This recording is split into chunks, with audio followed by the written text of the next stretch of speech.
Okay, isomerism adalah existence of different compound with the same molecular formula but different structural formula. So dia share molecular formula yang CNH2 something tu, but different structural. Maksudnya kita lukis dia berbentuk beza. Okay, lukisan berbeza, molecular formula sebiji sama. Okay, so kita bahagikan isomerism kepada dua. Satu adalah structural ataupun nama lain bagi dia constitutional isomer, iaitu isomer yang ada same molecular formula tetapi kita susunan attachment atoms dia berbeza. Okay, dan satu lagi stereoisomerism. So yang ni same molecular formula, same juga connectivity, maksudnya attachment of atom sama tetapi arrangement dekat space lain. Okay, dia pusing-pusing dalam space. So ini kita akan cover dalam SDS. Okay, so kita tengok dahulu structural ataupun constitutional isomer. So kita akan bahagikan kepada 3. Satu chain, second positional, third functional. Okay, kita tengok chain dahulu yang paling mudah. So chain, untuk chain bila kita hanya tukar carbon chain sahaja, kita tak kacau langsung functional group. Okay, contoh katakanlah saya buat dalam bentuk dua lukisan. Kamu nak pakai mana satu pun boleh. So katalah saya ada carbon C, formula dia C5 H 5 darab 2 tambah 3 12. Okay, so ini dia punya molecular formula.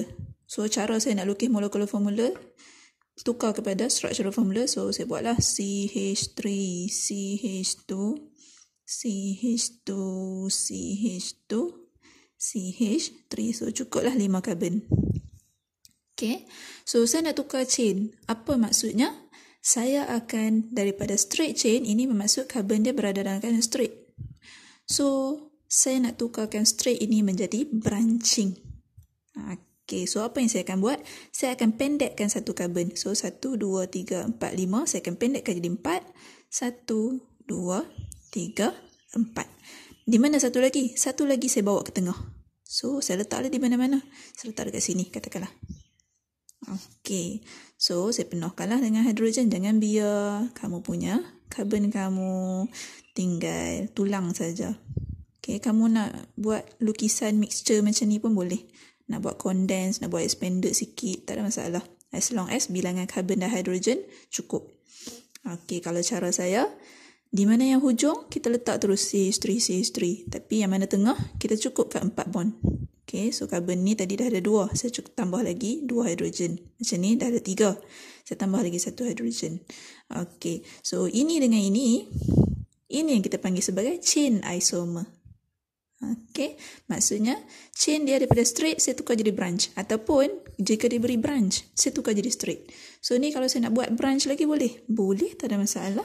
So saya tukar lagi. Ni dah ada 4 straight. So saya tukar bagi jadi 3. 1, 2, 3. So saya bawa yang ni ke tengah. Carbon. Yang carbon lagi satu pun saya bawa ke tengah juga. So dah jadi macam ni. So sekarang carbon hujung CH3 lah. Make sure yang kamu tukar tu jangan multiple bond. Okay, so dia hanya single bond saja yang kita boleh tukarkan. Okay, so cukuplah kita punya carbon dan hidrogen. So ketiga-tiga ini kita panggil sebagai chain sebab dia tukar chain saja. Ini kalau kamu nak lukis dalam keadaan macam ni. Kalau kamu nak pakai skeletal lagi mudah. So kalau saya tukar kepada skeletal yang ni, start kamu titik 1, 2, 3, 4, 5. Okay, 5 carbon straight. Itu skeletal. Lepas tu kamu nak pendekkan. Bermaksud 1, 2, 3, 4. Dan carbon yang hujung tadi ni, saya bawa ke tengah. Tu, sama. Ni lukisan yang sama, cuma dalam bentuk skeletal. Okay. Dan saya pendekkan lagi jadi 3. 1, 2, 3. Di mana carbon tadi? Saya bawa ke tengah. 1, 2. So, inilah lukisan dia. Okay. So, ketiga-tiganya adalah chain. Ataupun, kalau ada functional group. Okay, jika ada functional group, macam mana kamu nak buat chain? So, jika ada functional group, contoh, saya ada OH. Okay, so yang lain saya lengkapkanlah. Ini CH3, CH2, CH2. So, macam mana saya nak buat chain? Saya akan kekalkan OH berada di hujung. Cuma saya pendekkan saja bilangan karbon dekat sini. So, daripada 3, saya pendek jadi 2. 1, 2, terus OH. Di mana satu lagi hilang? Saya bawa dia. Tak boleh. Ini tak boleh. So, saya kena tambah lagi satu. Hydrogen. So, CH3, CH2. Okey, so saya pendekkan jadi 3. Di mana lagi satu? Lagi satu saya akan bawa ke karbon sebelah. So, jadi branching kat sini. So, ingat, jika kamu nak buat branching, jangan bawa ke karbon yang pegang functional group. Jangan sesekali bawa branching ke karbon yang pegang functional group. Ada reason dia. So, dan penuhkan.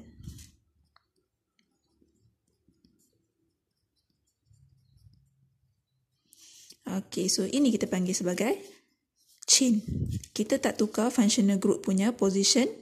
Kita hanya tukar branching sahaja. Daripada straight jadi branch ataupun daripada branch kita tukar jadi straight. Okey, next, positional. So, positional ini mesti ada. Must contain functional group.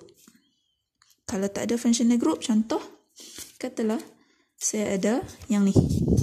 Yang ni, macam contoh yang tadi ni. So, C. Semua C dengan H sahaja. Ini, ada tak functional group? Tak ada. Bila tak ada bermaksud dia tak ada positional isomer. So, jangan buat positional isomer sebab dia tak wujud pun functional group. Okay, ini adalah alkene. Alkene tak ada functional group. So, jika kamu ada contoh CH alkohol, CH3, CH2, CH2, OH. Contoh macam tu. So, OH ni adalah functional group. Bila dia kita nak buat positional, bermaksud functional group ini kita bertukar position, kedudukan OH ni kita akan tukar ke tempat lain. So, kalau dia berada di hujung, kita akan bawa dia ke ni. OH berada di hujung. Asalnya di sini, kita bawa dia ke tengah. Jika dia di tengah, kita bawa ke hujung. Okey, dan lengkapkan bilangan hidrogen. So, inilah yang kita panggil positional. Satu duduk hujung, satu duduk tengah. Functional group bertukar tempat. Okey, contoh lagi, katalah saya buat skeletal. Skeletal senang nampak. So, katalah macam ni. Saya ada Cl duduk tengah. So, ini adalah functional group dia. Halogen. So, dia duduk tengah. Kalau saya nak buat positional, saya akan buat dia daripada tengah, saya letak di hujung. Karbon punya chain jangan tukar. Okay. Biar dia kekal. Kalau ini ada 5, ini pun ada 5. So, kenapa OH? Cl. So, Cl kita daripada tengah duduk hujung. Ataupun Cl kita duduk sini. Kita nak tukar hujung sikit je. Tak adalah hujung sangat. Boleh juga. So, Cl duduk situ. Boleh. Okay. So, position of functional group bertukar. Itu kita panggil positional. So, if you do it in skeletal, it's easier nak tengok. Okay, itu adalah positional. Dan kita tengok yang terakhir, functional. So, functional, kita ada 4. Okay, 4. So, saya bagi tahu dulu apa yang kita boleh buat function. Jika dia adalah CnH2n. So, ini apa ni? Ini general formula untuk alkene dan juga cycloalkene. Dia boleh jadi alkene, dia boleh jadi cycloalkene. So, kalau kita nak buat, kita akan start dengan carbon n equal to 3. Tak boleh n equal to 2, tak boleh. Sebab cyclo dia tak boleh buat 2 carbon.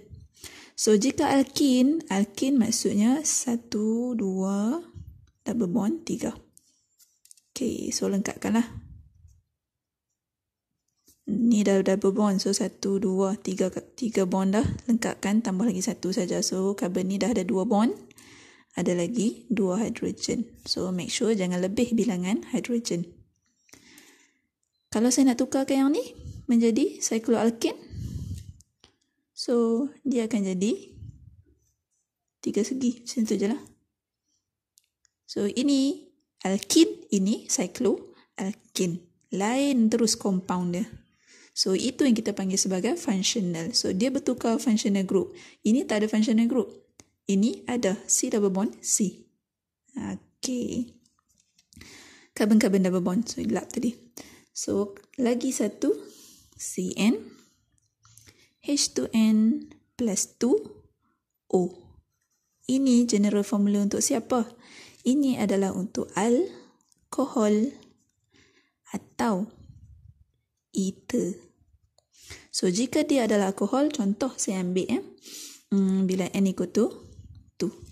So, jika dia adalah alkohol, dia adalah CH3, CH2, OH.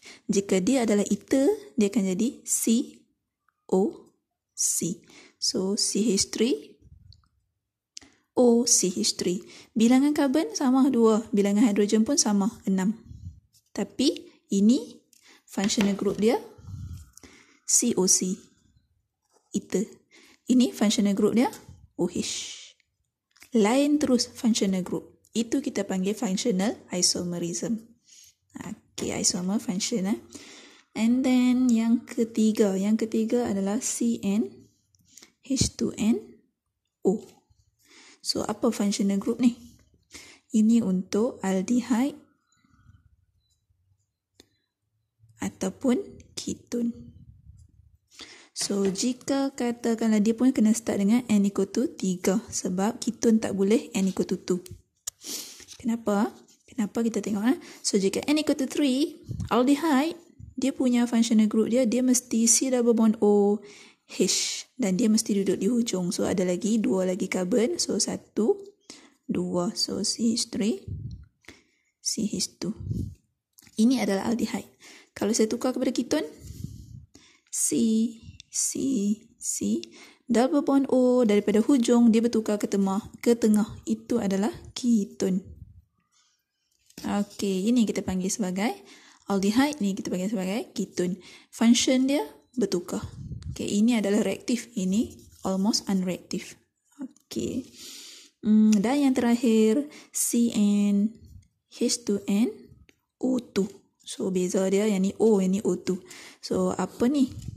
Ini untuk carboxylic acid ataupun ester. Mereka share function, mereka share general formula yang sama, tapi mereka adalah compound yang berbeza. So, contoh N equal to 3 jugalah. N equal to 2 boleh tak? N equal to 2 boleh? Okay, kalau saya buat N equal to 2, N equal to 3 lah, cantik sikit. So, N equal to 3 carboxylic acid, dia mesti berada di hujung. So, CH3, CH2, C double bond O, OH. Kalau ester dia akan jadi C, O, C, C. So, 3 karbon juga. Ini pun 3 karbon. Tapi dia macam tu. C double bond O, O. So, dekat sini CH3, dekat sini CH3. So, bilangan hidrogen sama. Bilangan karbon sama. Bilangan oksigen pun sama. Tapi mereka functional group lain-lain. So, ini functional group dia C double bond O, OH. Ini functional group dia C double bond O, OC. Okay, so siap lah.